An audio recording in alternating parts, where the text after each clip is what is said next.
Kita lanjutkan perbincangan pemirsa, masih bersama dengan Adi Praitno. Mas Adi, tadi kita sudah breakdown ya head to head lah setidaknya secara garis besar antara AHY dan juga Puan Maharani sebagai sama-sama memiliki terah politik dalam kontestasi Pilpres 2024 nanti. Tapi tadi Anda menyebut bahwa ada inisiasi untuk mengawinkan Puan Maharani dan Anies Baswedan yang notabene adalah non-partai begitu. Nah, sebegitu perlukah orang yang memiliki terah politik sampai harus menggandeng dari pihak non-partai, dan malah dari beberapa survei orang-orang yang beberapa non-partai ini justru elektabilitasnya tinggi. Ini fenomena apa yang bisa dijelaskan, Mas Adi?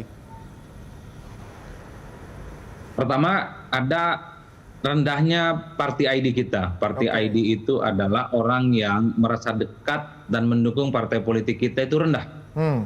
Ya, jadi kalau di total ada sekitar kurang lebih 20% masyarakat yang merasa dekat dan menjadi bagian dari partai politik tertentu. Dan selebihnya 80% itu merasa tidak berpartai, merasa alergi terhadap partai, merasa berjarak dengan partai politik. Jadi kalau kemudian muncul satu fenomena, figur-figur terah politik tertentu misalnya tidak terlampau diminati, itu karena bagian dari ini. Ada orang yang kemudian merasa tidak nyaman kalau diidentifikasi sebagai bagian dari kader partai. Ini yang kemudian bisa menjelaskan dalam banyak hal kenapa banyak orang yang biasa-biasa saja seperti Jokowi itu diminati, punya elektabilitas yang tinggi dan memenangi pemilihan presiden secara beruntun 2 kali, 2014 dan 2019. Yang kedua, terah politik ini kan membawa darah biru ningrat. Seringkali personifikasi politiknya berjarak dengan masyarakat. Ya, susah senyum gitu ya, agak kemudian kakinya tidak menyentuh di tanah, berada di Menara Gading. Beda dengan yang orang biasa-biasa saja. Fenomena belusukan itu kan diperkenalkan oleh Jokowi. Turun ke got, gorong-gorong, datang ke sawah. Itu menunjukkan tidak ada jarak psikologis antara calon pemimpin dengan pemilih. Tapi kalau melihat capres-capres sebelumnya, itu kan nggak kelihatan yang didominasi oleh terah politik tertentu. Sorry to say, misalnya harus kita katakan, Prabowo jarang sekali kita lihat gitu ya sebagai keturunan ningrat, jarang sekali misalnya turun ke tempat-tempat yang memang di mana rakyat itu tinggal dan besar, di perkebunan gitu ya, di tempat pertanian, di nelayan dan lain. Begitupun dengan SBY dulu jangan sekali kelihatan belusukan di tempat-tempat yang kelihatan kumuh, ataupun Mbak Mega. Nah, ini yang kemudian sebenarnya identifikasi pemilih kepada calon pemimpin itu didasarkan pada pilihan psikologis. Itu yang saya tadi, ada sekitar 36 masyarakat yang memilih calon presiden itu didasarkan pada preferensi psikologis. Kalau boleh saya sebutkan, preferensi psikologis itu sederhana, merakyat, ramah, tegas dan disiplin, gampang ditemui, bersih, jujur, bertanggung jawab ya, kemudian peduli, populer dan sudah dikenali. Itu 36% masyarakat akan memilih calon yang memiliki karakteristik psikologis itu. Mirisnya nih jika... Mas Adi begini, artinya kalau kita bicara kondisi di PDIP misalnya, ada 2 nama, ada Puan Maharani, ada Ganjar Pranowo. Kalau memang fenomenanya seperti itu, artinya not a big deal kalau misalnya mungkin Ganjar dari PDIP sehingga publik masih banyak pilihan. Ada Ridwan Kamil, ada Anies Baswedan, ditambah lagi Ganjar Pranowo, atau ada perhitungan tersendiri? Kalau di internal PDIP saya kira masih Puan menjadi top prioritas ya, karena biar bagaimanapun 2024 itu adalah puncak karir keemasan bagi Puan. Kalau 2024 tidak diambil oleh terah politik Soekarno, Puan tidak dimajukan, ini akan berpanjang rekor di mana terah politik Soekarno dalam konteks politik nasional akan tenggelam setelah 10 tahun ini dalam tanda kutip diambil alih oleh Jokowi. Tentu saja sebagai pemilik partai, Megawati, Puan Maharani punya kepentingan supaya regenerasi kepemimpinan di level nasional ini tidak putus, Mas. Kalau 2024 ini tidak diambil momentum politiknya oleh Puan, tentu Puan, terah politik Soekarno, akan menunggu waktu yang cukup lama lagi untuk melanjutkan estafet kepemimpinan pasca Megawati Soekarno Putri. Inilah yang sebenarnya PDIP ke depan akan terjebak pada kesulitan yang rumit, perjudian yang rumit. Satu sisi harus melanjutkan estafet terah politik Soekarno, tapi terah politik yang bersangkutan ini tidak punya bekal elektabilitas yang tinggi. Ada non-terah politik Soekarno punya bekal elektabilitas tinggi, punya figur kunci seperti Ganjar dianggap anak kos-kosan, dianggap penumpang. Oke. Kan begitu. Makanya ini pertaruhan mau pilih yang mana nih. Kalau misalnya Pak Ganjarnya begitu yang akhirnya harus memutuskan mungkin keluar dari PDIP misalnya, akankah jadi bunuh diri politik? Saya kira tidak ya, terlampau berisiko sebenarnya kalau Ganjar keluar dari PDIP. Like or dislike, Ganjar besar seperti saat ini karena dia menggunakan jubah kebesaran PDIP. Jadi kalau jubahnya itu dicopot, PDIP-nya dicopot dari Ganjar, saya kira Ganjar juga bukan siapa-siapa. Jadi the one and only kenapa Ganjar saat ini itu menjadi besar, karena ada personifikasi politik PDIP yang melekat pada Ganjar, yang dinilai lebih dekat dengan rakyat kecil, sederhana, merakyat. Sesuatu yang tidak didapat pada sosok Puan Maharani, sang putri mahkota yang dinilai publik saat ini memang sedang berada di Menara Gading. Kakinya belum nyentuh ke tanah lah, kira-kira begitu. Nah ini yang saya kira menjadi penting. Nah ini kalau kita kembali beralih ke AHY ya, ke Demokrat. AHY ini kan bisa dikatakan masih muda. Bahkan kemarin Demokrat sempat ada gonjang-ganjing ya, ada konflik internal di partai ya, meskipun itu tidak bisa dikatakan juga dualisme kan. Ini gimana? Bagaimana arah pergerakan yang paling ideal mungkin untuk AHY agar bisa mulus di 2024 ini, Mas Adi? Kalau saya sih melihat ada dua hal. Demokrat itu tetap masih fokus untuk memenangkan pertarungan soal dualisme. Karena biar bagaimanapun kubu Muldoko kan sampai sekarang masih melawan tuh untuk mendapatkan keabsahan Partai Demokrat. Kecuali nanti sudah ada keputusan ingkrah, terutama di level pengadilan. Di Mahkamah Agung hanya memutuskan partai mana. Kalau saya sih membaca konsolidasi politik Partai Demokrat saat ini memang agak sedikit terganggu karena partainya sedang bermasalah dalam tanda kutip ya. Sedang ada tarikan siapa yang kira-kira sah secara hukum akan mendapatkan legalitas partai ini. Artinya apa? Muldoko dengan kubunya belum lempar handuk karena sampai saat ini terus ini melawan. Kan nanti akan banding tuh di Mahkamah Agung setelah di pengadilan misalnya kalah. Masih panjang cerita. Itu secara psikologi politik itu mengganggu. Yang kedua, pada saat yang bersamaan, ya bagi Demokrat di tengah gonjang-ganjing begini tak ada pilihan lain selain terus memoles citra AHY sebagai calon pemimpin, sebagai capres yang memang akan mereka usung di 2024. Jadi tidak mengherankan kalau belakangan AHY mulai dijodoh-jodohkan tuh, misalnya dengan Airlangga, kemudian dengan Ridwan Kamil, kemudian dengan Anies Baswedan. Cuman kan problemnya ketika dijodohkan semacam ini, skenario-nya siapa yang jadi capres, siapa yang jadi cawapres. Kalau dengan Golkar agak berat Airlangga itu sebagai cawapresnya AHY. Karena biar bagaimanapun Airlangga ini lebih senior, punya partai gede gitu. Dan punya terang juga sebenarnya ya Pak Airlangga itu. Ya ningrat lah kira-kira begitu, bukan orang biasa. Ada lah ya. Bukan orang biasa-biasa saja seperti saya lah gitu, yang lahir di kebon.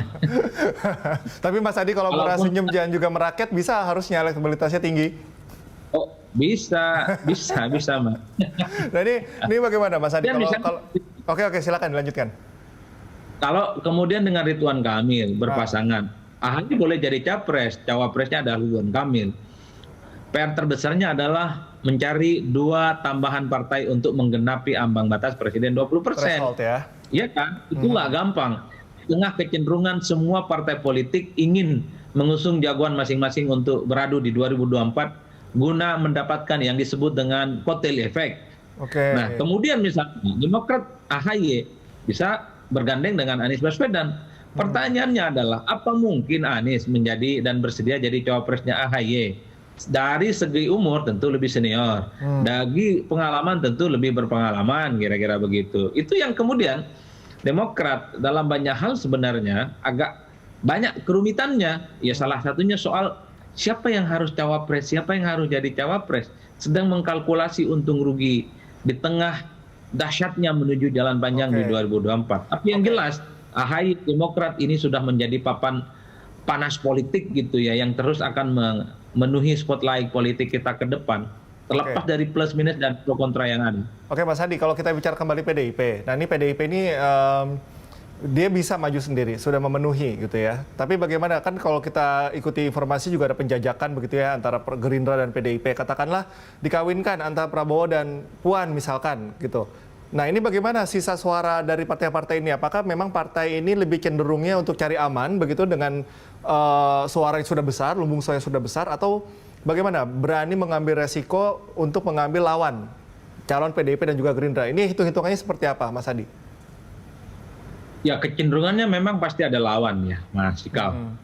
Anggap misalnya Cukup PDIP kuatkah dan untuk dilawan atau memang jomplang secara suara dari thresholdnya itu, dari parliamentary thresholdnya? Kalau dari presidensial threshold tidak terlampau jomplang, karena kan yang penting daftar ke KPU itu memenuhi ambang batas minimal 20%. Jadi gabungan 3 partai menengah misalnya PKS, kemudian Nasdem, contoh ya, ada kemudian misalnya Demokrat, itu sudah bisa daftar. Bisa mengusung jagoan masing-masing. Jagoannya misalnya bisa Anies, bisa AHY, bisa Ridwan Kamil, atau siapapun. Di luar itu kan masih ada partai lain. Ada yang disebut dengan Golkar, ada yang disebut dengan P3, ada PKB, ada PAN. Masih ada 4 partai dan juga cukup untuk mengusung jagoan sendiri. Di luar terah atau faksi politik PDIP dan Gerindra. Jadi kalkulasi politiknya kalau dibaca rata-rata untuk 2024 sangat mungkin akan ada 3 pasangan. Cuman problemnya apakah ini akan digunakan oleh partai untuk maju di tengah kecenderungan partai yang sepertinya lebih banyak sebagai follower dari salah satu kandidat tertentu. Ini nyata 2014, 2019 partai-partai itu sebenarnya bisa memajukan kader mereka sendiri minimal ada 3 poros, tapi kan tidak digunakan, dipaksa jadi head to head. Ini yang menurut saya kalau melihat kecenderungannya 2024 sepertinya akan ada 3 calon. Biar bagaimanapun Golkar ini bisa bikin faksi sendiri. Satu, partainya besar, tinggal butuh 1 partai politik lagi, partai politik menengah untuk menggenapi ambang batas threshold 20%. Capresnya sudah ada, Erlangga. Erlangga sudah mulai disuarakan oleh kadernya sebagai orang yang wajib hukumnya maju di 2024. Ini nggak main-main. Tinggal cari siapa calon wakilnya. Maka muncul nama seperti Ridwan Kamil, mungkin juga nanti ada Anies Baswedan dan lain-lain. Ada poros lain yang mungkin akan digarap oleh PKS dan Demokrat. Dan juga mungkin ada Nasdem yang akan mengusung figur-figur kunci yang saat ini menjadi darling, menjadi viral karena cukup familiar di medsos gitu. Ini yang kemudian kita baca secara utuh. Menarik untuk disimak kembali apabila memang hitung-hitungannya 3 poros nanti di 2024. Saat ini kan terbelah 2 ya, terpolarisasi. Ini bagaimana respon masyarakat nanti apabila memang 3 ini kan pendukungnya cukup keras nih antara 02 dan 01 pada Pilpres kemarin, Mas Adi. Kalau 3 poros minimal resistensinya tidak terlampau se-ekstrim 2019 dan 2014. Kalau head to head ini kan kayak orang beradu kepalanya. Kalau ada 3, adu kepalanya nggak mungkin head to head, tapi harus dibelah ke lawan yang lainnya. Tapi pada prinsipnya begini, Mas.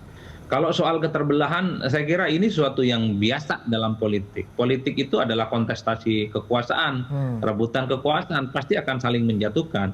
Yang nggak boleh itu menurut saya ya, ketika persaingan itu ada bumbu-bumbu pahitnya, ada hoax, ada fitnah, ada kafir mengkafir, dan itu yang nggak nyaman sebenarnya. Kalau kompetisi itu ingin adem, ya jangan ada kompetisi, jangan ada pemilu, bikin aja majelis taklim gitu ya, pengajian gitu-gitu biar masuk surga. Saya selalu mengatakan ini, hakikat dari politik itu adalah how to get the power, kompetisi, ada persaingan. Tentu ada downgrade, ada upaya-upaya untuk menjatuhkan lawan. Yang haram hukumnya itu kalau sudah menggunakan ayat, ya mengkafir-kafirin orang, rebutan surga dan neraka, itu nggak boleh. Karena pemilu itu ya untuk menang presiden, untuk jadi anggota dewan, untuk jadi menteri, bukan rebutan dapat surga gitu loh, Mas. Kan itu yang nggak boleh sebenarnya. Yang nggak boleh itu kalau fitnah capres misalnya, itu PKI, itu kan dosa betul gitu ya. Artinya apa? Pembelahan ini saya kira memang suatu hal yang alami ya, nggak mungkin dihilangkan. Tapi yang paling penting adalah jangan ekstrim, nggak boleh kafir-kafirin, fitnah dan seterusnya itu. Mas Adi, ini saya hampir kelupaan, ada satu yang menarik, ada hitung-hitungan juga kalau kita mungkin dejavu, mungkin kalau tidak salah di tahun 2009, kita mengenal ada duet Mega Pro, Megawati Prabowo. Ini katanya mau diusung lagi di 2024. Kemungkinannya seperti apa? Mungkin Pak Prabowo sekarang ini sudah menjabat sebagai menteri. Kita tahu bahwa presiden yang sebelumnya menjabat menteri, kalau saya tidak salah koreksi, hanya Presiden Habibie. Itu pun transit dulu ke Wapres gitu kan. Nah, ini Pak Prabowo bagaimana kemungkinannya dengan Ibu Mega? Kalau bicara tentang kemungkinan, ada dua hal. Saya kira cukup mungkin. Kalau Megawati mau maju, kalau Prabowo mau maju, selesai urusan. Dua partai ini cukup, kan dua partai ini cukup mengendalikan suasana koalisi partai saat ini. Selama Jokowi jadi presiden, nyaris kebijakan politik pemerintah yang tentu saja banyak didominasi oleh kepentingan politik PDIP, kan tidak pernah dapat resistensi dari siapapun. Contoh yang sederhana deh, ketika revisi Undang-Undang Pemilu, nyaris tidak ada pun yang protes. Di awal ada protes, setelah itu selesai. Artinya apa? Dominasi PDIP, dominasi Gerindra yang belakangan menjadi sekutu utama. Ini susah untuk dikalahkan dalam konteks ini. Makanya kalau dua tokoh ini diduetkan, saya kira selesai. Bisa maju minimal ya.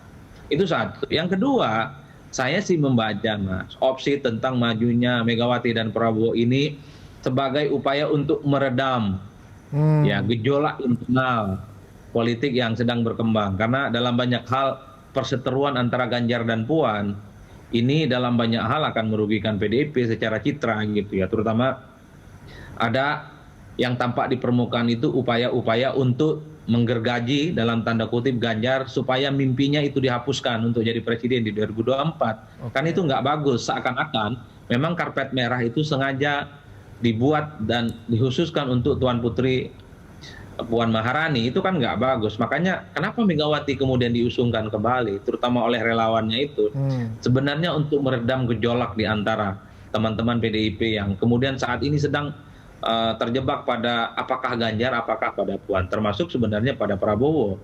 Kemarin muncul Prabowo, biar orang sebenarnya mulai berhenti bicara Capres 2024 dulu deh gitu. Saat ini orang sedang fokus pandemi, jadi stop dulu. Semacam icebreaker politik lah gitu ya. Kalau saya melihat, karena kalau dilihat kalkulasi rasionalnya, memang sudah tidak mungkin lagi Megawati ini akan maju di 2024. Cukup pernah menjadi presiden, cukup menjadi ketua umum partai, cukup misalnya menjadi partai yang menang 2 kali pemilu dan untuk 2024 kita memang terah politiknya batin. Mas Adi, ini mungkin terakhir, lebih spesifik. Kita sudah membahas ada tokoh yang partai, yang non-partai, yang punya karpet merah, yang mungkin tidak, yang senior dan yang muda, macam-macam. Nah, mungkin yang paling karakter paling apa yang paling disukai oleh masyarakat? Presiden seperti apa di 2024 nanti? Selain memang mereka murah senyum dan juga suka belusukan misalnya. Nah, kacaunya preferensi pemilih kita itu menjadikan pilihan rasional itu nomor 3. Pilihan pertama orang karena karakter psikologis, ya dekat dengan rakyat, humble, suka ditemui, jujur, dermawan dan seterusnya. Yang kedua ada faktor yang disebut sebagai faktor sosiologis, dekat secara agama, dekat secara suku gitu ya, dekat secara keturunan. Ini kan menurut saya politik kita memang rasis sejauh ini Mas. Capres misalnya harus orang Jawa. Jadi kalau nggak Jawa nggak mau milih tuh. Capresnya harus Islam. Kalau bukan Islam enggan tuh milih. Kan sebenarnya dalam hal tertentu politik kita itu rasis. Nah sementara preferensi rasional, visi misi, kinerja, rekam jejak itu nomor urut 3. Jadi tutup mata orang tuh. Yang penting kenal baik, murah senyum, seiman, satu daerah. Udah deh pilih. Rekam jejak, visi misi, ya belakangan deh itu gampang lah bisa dia kalah-kalin. Itu kan kacau pola pikir masyarakat kita secara umum. Artinya apa? Ini tentu menjadi PR bagi politisi, bagi partai politik dan bagi kandidat ya. Baik, terima kasih. Bahwa masyarakat kita harus diedukasi Mas. Jangan memilih bukan karena alasan-alasan rasional. Kita punya harapan yang sama Mas Adi. Terima kasih. Semoga tidak ada yang atau mau GR pun silakan dengan 3 kriteria yang disampaikan oleh Mas Adi. Mas Adi terima kasih atas waktunya. Salam sehat selalu. Pemirsa, jangan kemana-mana. Usai jeda, Good Morning Jakarta akan segera kembali.